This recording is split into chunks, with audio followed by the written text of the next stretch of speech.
YouTube? Troken here. Welcome back to Draw Phase, and in today's video, we're going over budget Teemo.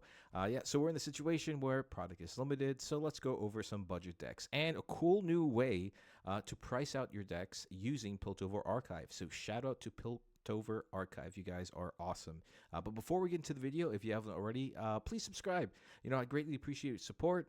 We do live streams, we do deck lists, we go over tournament meta, we do product openings. So if you're looking for a channel, all things Riftbound, this is definitely the one for you. So let's look at this deck list. I was playing this with my buddy on a little TTS the other day, and it seemed to do pretty well, and it was a lot of fun. And you know what? Sometimes, if you can, in that situation where you're opening cards, right, and you have like, okay, I can like sort of build like this top meta deck, but I'm not quite there. These cards are generally all uncommons and commons, and if you guys see, if you look at the screen right now, on the top right corner, they just added through either using card market, it seems like, because it is in euros, right, that this deck, after constructing it, right, and this will happen for anything now, which is super, super cool. This deck costs 22 euros and 28 cents if you were to buy the cards individually. Now, if you have some of these cards, then it's even cheaper than that. So let's just go straight into the deck, and I'll show you how you kind of navigate it and kind of like the finishing combos and everything. So we always have our our legend in Teemo, Swift Scout. Cool, legend ability for those that are familiar with this legend. The one awesome thing is that you only have to pay one energy opposed to the power to hide cards, and you can pop off the Teemo straight into your hand. Now, another cool thing which they added into the rules is that your chosen champion, right, we'll go here, the Teemo Scout, right, can be played from the champion zone to an occupied battlefield as hidden now. It doesn't need to go to your hand, and then you don't have to pay for it. So that is really cool. So that kind of gives it like a Teemo a little boost, which is what it needed. So yeah, like I said, like a 22 euro deck, really cheap. You can start playing at your local game store tournaments for your Nexus Knights. I would upgrade it, if you were gonna bring it to a Summoner Skirmish, but let's just take a look at it. Rune Split, 6 Mind and 6 Chaos. The battlefields will be Zon Warrens. When you conquer here, discard 1, then draw 1. Really good in combination with Merchant to dig into your deck, because there are some combos that we're going to be looking for. We include Sigil the Storm, right? This is some like tech battlefield to really punish your opponent. You can, obviously, because, all right, so here's the game plan, right? We benefit from not hiding too many, from not using power from hiding, right? So we can actually, we have the resources to take this battlefield, and it's only going to hurt our opponent when they take it, because they're not playing unless you're playing against a Teemo. So that's kind of like the mindset with the battlefield. And of course, we are running the Bandle Tree. If you're running Teemo, this has to be one of your chosen battlefields, because you could just hide 2 extra cards there, or I'm sorry, you can hide up to 2 cards there, and that's when the mind games really start. And I think that's what a lot of people have trouble playing against Teemo, is this decision making of like, okay, so purple, blue, what is he hiding there? What kind of combinations of cards are they hiding there? Because when you're going against like a Victor deck, right, it's generally like either Consult the Past or a Hidden Blade that's hidden there, and you can just kind of play around those 2 cards. But when you start to get into the realm of it being 2 cards, there's all this like different type of interactions that you have to worry about, and that's something that your opponent can't really guess that well. So Bandle Tree, awesome battlefield. We are running 2 of the Teemo Scout. Hidden, obviously you can play from your chosen champion zone, and when you play me, it gives +3 this turn, so easily to pop back into your hand, and or from your chosen zone. Also, you can just play it, move it in with something. Yeah, so it's actually a really good card. We're seeing it in Jinx a lot right now. And just a tool, because it's just so cheap, Either you can hide it for 1, or you can just play it at a battlefield for 2. It's not that crazy of a thing to. There's no cost to it really. Moving on to Stack Deck. This card is amazing. I love Stack Deck. We should all be pretty familiar with it. So, action speed, you can also play on your opponent's turn. Look at the top 3 cards of your main deck, and you can put 1 into your hand and recycle the rest. So, obviously, we're looking for things in like Ride the Winds and or Dr. Mundo for the game-winning sweep, or anything that's missing into your hand, really. So if you're lacking on some spells that you want to react to, or lacking in units, you can just pick them up. Turn 1 Stack to Deck feels so good. You really know you're searching for what you need, and you kind of like are getting ahead. Also, the fact that it's recycling, so it's not putting it in the trash, so you'll eventually see those cards again if you need all three. Stupefy, basic card, 1 energy at reaction speed, give a unit -1, and then you can draw a card. So good for card draw, works well with Ravenbloom Student. As Ravenbloom Student, when you play a spell, it gets +1 this turn. So the things that this card can do is absolutely insane. It's easily, in my opinion, the best blue 2-drop in the game. It's just really, really good. Gusts, great against Sprite Mother, actually. So this is a card that's generally played in purple often. I like putting 3 of them in there just because those pesky Sprite Mothers can score a point. So you can just react to it by popping it back to your. Well, actually, it doesn't even go to the hand; it just dies because it's a token, right?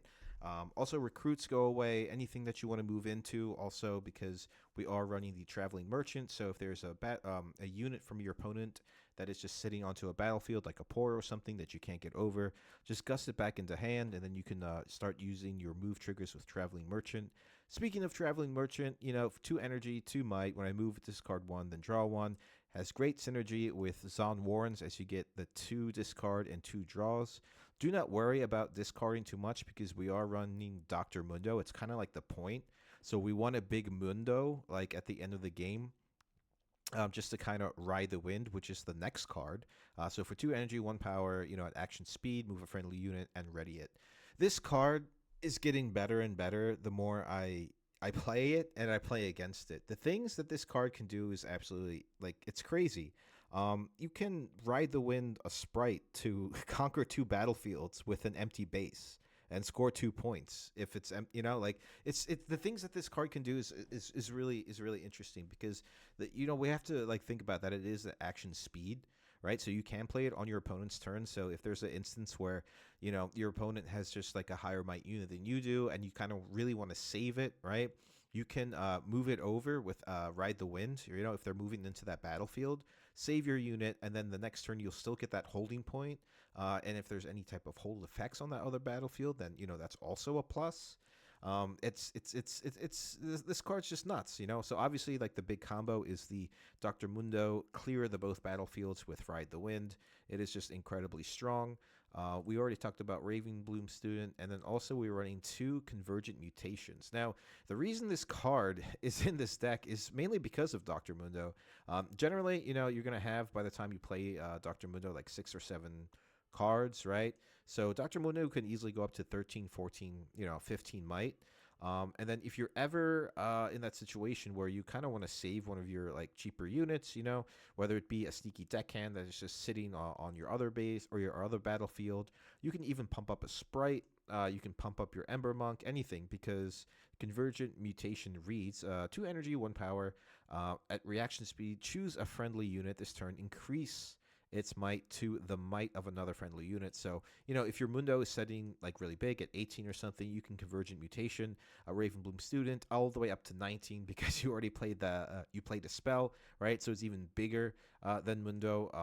So yeah, it's just a really good card. We've seen it more often. I actually used it in this interesting Innovator Victor deck, but I didn't really notice the its true potential until I realized how good Mundo is actually. So that's why that's in the deck. Works very well with a lot of other things too. Fight or flight. So there's situations where your opponent is going to be super aggressive. It is a hidden card, so again we only need to pay 1 energy for it, right? Other than that, it can be played from your hand at action speed and basically move a unit from a battlefield to its base. So defensively or offensively, you can save your units, or you could just push the other unit out of the base, and then on your turn you can play something like Sneaky Deckhand to make sure you score the point. Be very, very tricky, be very, very sneaky. Fight or Flight's I think an incredibly strong card, because if an opponent's unit which is just higher might, which you can't really deal with like that next turn, at least you can push back the turn by one and kind of try and figure out what you're doing in the future. Also, in terms of showdowns, if they're moving in with 2 units, you can fight or flight the one. You can probably go run away with the showdown and win that one. Score your holding point. Yeah, just a lot of like cool interactions. It's just like a really good card. If you just don't want to deal with something, you just push it away. Or, you can most likely like if you're holding one battlefield and you're at 6 points, you go up to 7. And the other battlefield is occupied by a big dude. You play fight or flight, you push it back, and then you just move in with a cheap unit and you can score the last point. So there's so many different ways to play this card. Speaking of other hidden cards, Tide Turner. Now, this one is a little more trickier to play. You kind of want to combo this in with something a little bigger. Now, when it does, like for 2 energy and 2 might, hidden card, obviously, Teemo Legend ability. I've had it for 1. When you play me, you may choose a unit you control at another location, either your base or the other battlefield. Move me to its location and it to my original location. Also, it does not have to be like just hidden, right? It could switch just normally, right? So by just like playing it from your hand, but generally you want to play this from hidden because like it's very sneaky, tricky. Usually like a good target for it is the Ember Monk. So we'll go really briefly over Ember Monk, 4 energy and 4 might. Right, when you play a card from hidden, give me +2 this turn. So it becomes a 6 might unit. If your opponent is moving in onto a battlefield, they think, okay, there's a hidden card and maybe, I don't know, like a traveling merchant there. And if it's over 4 might, then you can kind of just switch out your Ember Monk if it is at base and or another unit at a different battlefield, just to get over and win that showdown. Great card. I think this card is incredibly underutilized. Not many people play it that often because they think just because it's hidden, it has to be in Teemo, but that's not generally not the case. We've seen instances where this is played in Misfortune and or Jinx. So, strong card, really hard to play around because, they don't really, people don't really read Tide Turner when it comes to like hidden cards when they're running purple, other than a Teemo deck. And the fact that you can just choose either something on a battlefield or your base is incredibly strong. Sneaky deckhand we talked about. If there's open battlefield, and you're going second, you can easily score a point. Great card.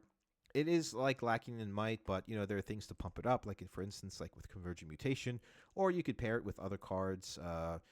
Maybe Ember Monk onto the battlefield. You got 6 might there, and then if you're playing a hidden card, then yeah, so you should be safe with that. But like honestly, it is really good just to like pop an easy point down early in the game and kind of like get ahead.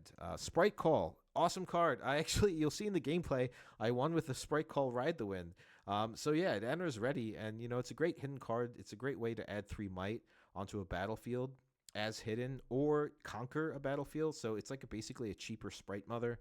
I was thinking about putting Sprite Mother in here, but honestly, because like it interacts so well with like Teemo's ability, I decided Sprite Call instead. So you just play a sprite, it gets ready, you can move in. It does have temporary, so you can actually ride the wind and just like with an empty base and just kind of like win the game from there, which you actually see like in the gameplay footage coming up. So yeah, pretty cool card. It's a great way to add 3 might onto a board. We're also running Consult the Past. It's like a really good way to card draw. It's basically Pot of Greed. There's nothing more to talk about this card. You can also play it raw from your hand and draw 2 cards at reaction speed during a showdown. If you need to draw something and you're just digging for some Convergent Mutations and or a Gust or something, or Stupefy, it's something. It's like like a really great just like draw card. That's it. Nothing too crazy about it. Ember Monk we talked about, and also the Dr. Mundo we already talked about. Dr. Mundo is a little costly, but the thing is, like, we mitigate a lot of our resources very well, mainly because of the legend ability from this Teemo. So it does flow a lot more, a lot better than you guys think it would. It's a pretty concise deck, nothing too pricey too. So like at 22 euros. So if you guys are bored of playing like your structure deck Victors or your Lee Sins or any other type of deck that you just don't have the cards for, you kind of want to expand, you should have the majority of these cards already if you've opened a booster box or Jinx and a Victor deck. So or just a couple of packs. And honestly, if you want to buy them individually, it does cost 22 euros and 28 cents. In dollars, it would be probably around the same. Going quickly to the sideboard, We are running 2 acceptable losses. Also, it's just a normal uncommon card, nothing too crazy. But it is the cheapest gear removal, basically for those Master Yi Aurora matchups. Rebuke running for those pesky, also Aurora or any type of like Misfortune ramp deck, Volley Bear ramp deck. If something's too big and you just want to get rid of it, you can just pop it back to their hands. Fading Memories also to either deal with Aurora decks in terms of big units, or they're just running gears. So this is also like incredibly like underrated card as well. Yes, it does cost a little. 4 energy, 1 power is pretty high. It does get hit by Defy, of course, but the fact that you can target either a gear or a unit. So it has multi-purposes is really, really cool. We are also running 2 Mind Splitters, which is also honestly like a dollar card on Card Market, or $2, or €2. It's insane how cheap this card is. Because I think it's like really, really strong. But for those that don't know, Mind Splitter, 7 energy, 2 power, 7 might. When you play me, choose an opponent, they reveal their hand, choose a card from it, and they discard that card. So basically, Sabotage on a stick. It is a very big stick. However, it targets units as well. So yeah, guys, that is the deck. It's pretty cool. I made this deck list mainly because I'm also in that situation where I got a box, a couple packs, and some structure decks. And I have I had the majority of these cards to build a Teemo deck just for fun, right? Either to enter my local game store tournaments at our Nexus nights, and I'm probably going to be bringing this Teemo deck to the next one, just because I'm tired of playing Lee Sin and or Victor. So yeah, that is it, guys. Thanks so much for watching. Greatly appreciate support. Stick around for the gameplay coming up, and I'll catch you on the next one. Peace.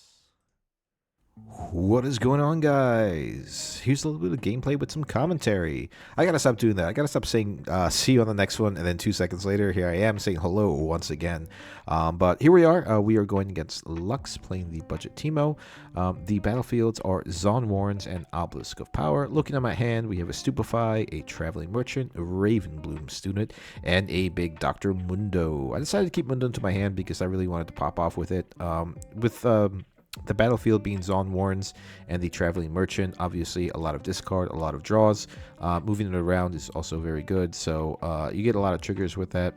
The Obelisk of Power, obviously you channel 1 rune extra on your first turn. Make sure you guys remember that. I forgot it in this instance, generally because in tournaments or your local game stores, if your turn has passed, then you won't be able to get that. That's what they've been doing in China right now for the regional tournaments. So I develop a merchant onto base, and then I use the legend ability to pop the chosen champion Teemo into my hand. I could have waited also the next turn to actually play it hidden onto a base, or into a battlefield, that I conquered. But I'm having a little difficulty with TTS. It doesn't let you put the cards into your hand, so I just put it on top of the deck and draw it that way. You can also just draw it while it's on the board as well. So I pass my turn, and he develops his Lux, his chosen champion, which is really strong. That's why Obelisk of Power was his battlefield that he chose. So if he's going second the first turn, he can just develop a Lux, and he already the next turn has up to 8 energy available, which is insane. So I move over to Zon Warrens, discard, draw, trigger happens, and then we pulled a Tide Turner from the top deck, and then I'm kind of figuring out what I should do next. He is didn't also I have 5 runes left over. We were discussing how Traveling Merchant is just probably the best or second best purple card in the game, which is so strong and so true. Traveling Merchant does a lot of work because it's generally a deck where even if it's in Jinx, you want to discard a lot. So that move trigger is super, super important. I decided to develop a Ravenbloom Student as I have quite a lot of spells in my hand, and I could do some tricks with hiding up to hiding a card onto a battlefield. There's the Tide Turner going down, so I can switch over around, moving the Ravenbloom into the battlefield, and then maybe popping down a Stupefy on top of that, so I get a little bit of advantage on board. And then moving forward onto his turn, he decides to tap 3. Or wait, no. He's just trying to figure out his runes because Lux is one of those cards where you can play a lot of things. And there you go.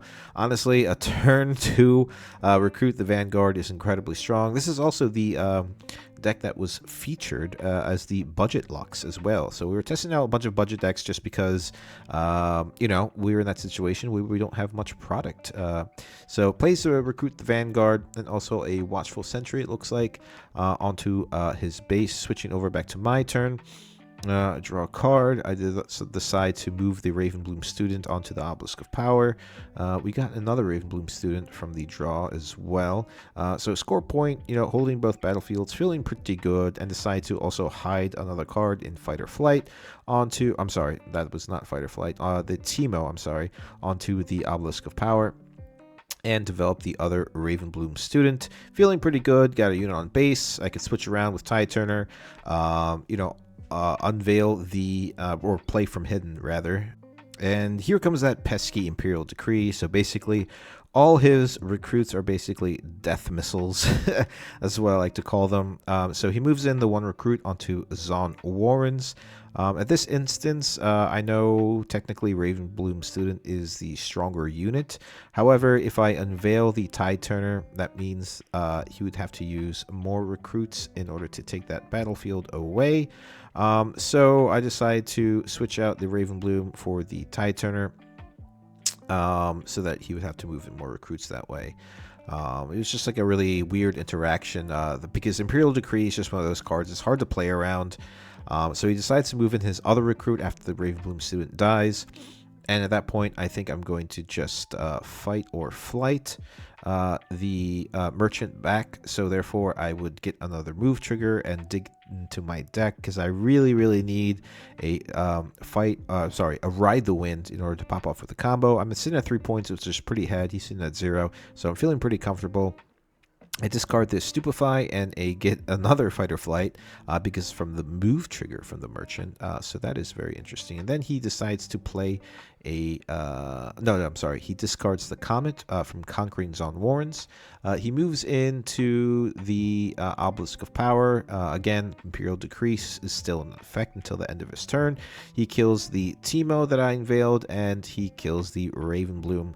I decide to Fight or Flight the Ravenbloom Student back. So he does get a double conquer. However, it was just one of those situations where, you know, Imperial Decree is such a strong card. It's like hard to get around. So he's sitting, he used his Lux ability. It's just so good at reaction speed. It is a bit squishy. However, it's still very good. I generally like that card a lot. It is a great chosen champion for Lux. Switching over to my turn, we top deck a Stupefy, which is something that I discarded. So my deck is like, why are you getting rid of these cards? Like, make sure you have them into your hand. But honestly, like looking at his board, you know, he's using the Recruits and the Imperial Decree combo. So there's honestly like, you know, discarding the Stupefy isn't too detrimental. However, drawing a card is still pretty strong. So on his turn, I decide to move in with my Ravenbloom Student onto the Obelisk of Power to try and get another point. He does then play a Falling Comet. He does get to draw a card because of Lux's ability. Doesn't feel that terrible, honestly. But here I am. I still have a Merchant and a Tide Turner at base. And I move into the Obelisk of Power. The Recruit gets deleted. I get ahead by 1 point. And then here we are at 1, 2, 3. Yep, I decide to drop the big old Mundo with 7 cards into my trash. Pretty strong. So yeah, there's basically one thing that he would have to do. He would have to generally play Imperial Decree and or Singularity, move in with a bunch of stuff, play some big spells in order to get rid of Mundo. Mundo is sitting at 16, I believe, right now, or 15. So really hard to get over, and honestly, on top of that, if I were able to pull a Convergent Mutation, that just makes the Merchant really big and or the Tide Turner really big. So passing over to his turn, after playing the Mundo, I do only have 1 card in hand, but that's okay because that's why I wanted to save my Merchant, because at least, like, even if I have no cards in hand, the move trigger still happens, so I don't have to discard anything and I just still draw. So that's why Merchant is really good. Generally played in decks like Jinx. However, you know, anything purple, you should really play Merchant, just because benefiting for us in this sense that we're running Teemo. you know, the Mundo and Ride the Wind combo is incredibly strong because Teemo is a unique color combination. He then decides to play the Energy Conduit, and then decides to pop down a Stupefy, minusing the Tie Turner all the way down to 1. He will then also draw a card, and then play another Imperial Decree, which is absolutely devastating. That card is so strong, man. I love it. I absolutely love it. I think it's like one of Yellow's best cards. He then decides to move in the Lux, which is actually a big surprise for me. He obviously, deletes the Mundo, so that card is like, insane. In hindsight, I should have like held back on the Mundo, wait for my Ride the Wind, and then he conquers the battlefield with his Recruit, going all the way up to 4, tying the game. There's a Convergent Mutation, a little late, however, it's okay. I decided to move in the Merchant, and the double discard and draw trigger happens, so I first have to discard, which I do, Convergent Mutation, and I get to draw a card. And then the Conquer effect happens where I have to discard the Stupefy in this case. I was thinking about the second, maybe the Teemo, and drawing a card. And there's the Gust, which is really good. So it can stop him from grabbing a holding point. However, I'm sitting at 5. It's okay. I'm not too concerned about matching him in points. And maybe if he moves in with another Imperial Decree or something, then I can Gust something terribly. But honestly, I'm not too sure if I actually play this right now or I decide to wait. Nope, I just pass the turn over to him, and I hide my Teemo onto the Zon Warrens. Then develops another Energy Conduit, so pretty scary situation where, Lux can play like pretty big things, and it's kind of scary. And here we go, taps all his runes and the Energy Conduit for another Recruit the Vanguard. So, he wasn't too afraid of losing that Lux because he had the 2 Energy Conduits there. Obviously they entered exhausted, and then it switches over to my turn.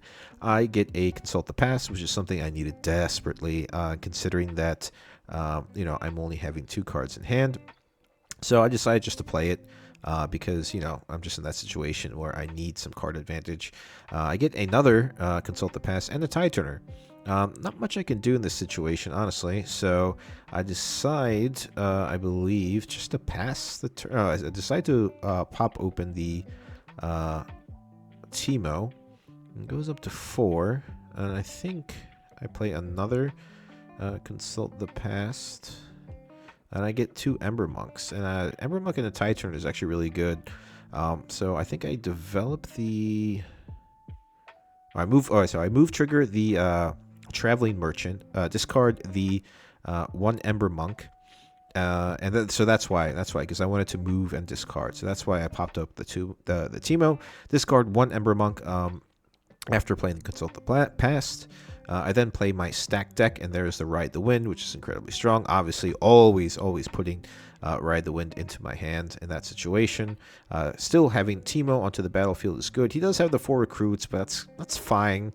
I'm not too worried about that. I can easily just hide the Tie Turner, and then kind of like switch out with the Merchant if I really wanted like a little more power. And yeah, so there's like a few situations I could do. He could also move in the Recruit onto my Zon Warrens, and I could Gust 1, so you have to put in like more than 1 Recruit into Zon Warrens. So that helps like the situation a little bit more. Then decide to pass the turn over to him. So he moves in the 1 Recruit onto Zon Warrens. I will, in this instance, I believe, because Teemo is unfortunately sitting at 1 might, switch the Merchant with Tie Turner, triggering the move trigger. So I think I discard the Ember Monk. Yep. Discard the Ember Monk, and there's the Sprite as well. I then move Teemo into the trash as it dies from Showdown. Then a big old Singularity. Well, that was like kind of rough to see, honestly. So there's nothing really I could do in that situation. I mean, I could have popped the Traveling Merchant into my hand to save it. But honestly, that doesn't really do much. I think that's exactly what I do, actually. Like, because in the situation, like, I just had no board and no hand, so I ran out of Consult the Past. Those are my 2 big card draws, and I want to save the Traveling Merchant. So sitting at 6 points, here he is, having 2 battlefields. He goes all the way up to 7. What do I do in this situation? Well, depending on what he finishes off with this turn, I believe he just passes to me. And here we are. He's tapping the runes, and then he develops another energy conduit and plays a Electrian Yordle. So looking pretty grim for me, but honestly, I have the answers in my hand. I just want to make sure everything goes all right. But like I said in the intro, here we are in a situation where he has a double holds onto the battlefield, and I could just easily play a ready Sprite token onto the base, move into Obelisk of Power. He is like all tapped out except for 1, so nothing really scary that he can do, honestly. And then I do decide to sack deck just in case, just to see if there's any other outs. Double Gust is like kind of useful just in case of certain situations. Just wanted to make sure I play my cards right, doing everything I can before I think I can win, just in case there's something that he could pop down, right? So here we are. I do have a Gust in hand. I'm thinking, okay, wait, I could just win the game from here. So I play the Sprite. It enters ready. The Sprite goes into the battlefield, right? I take the Conquer, go up to 7 points, and then I ride the Wind over to the other one. So Sprite Ride the Wind wins the game for me. So yeah, there's like a lot of cool things you can do with this deck, guys. It's definitely budget friendly, really easy to construct. I think by this time you should have like most of the cards, especially if you open the booster box or were lucky enough to get a booster box. If not, like I said before, the whole entire deck costs like $22, so nothing too crazy. That's pretty much it for the game. Thank you guys so much for watching. Appreciate your support and have a wonderful day. Peace.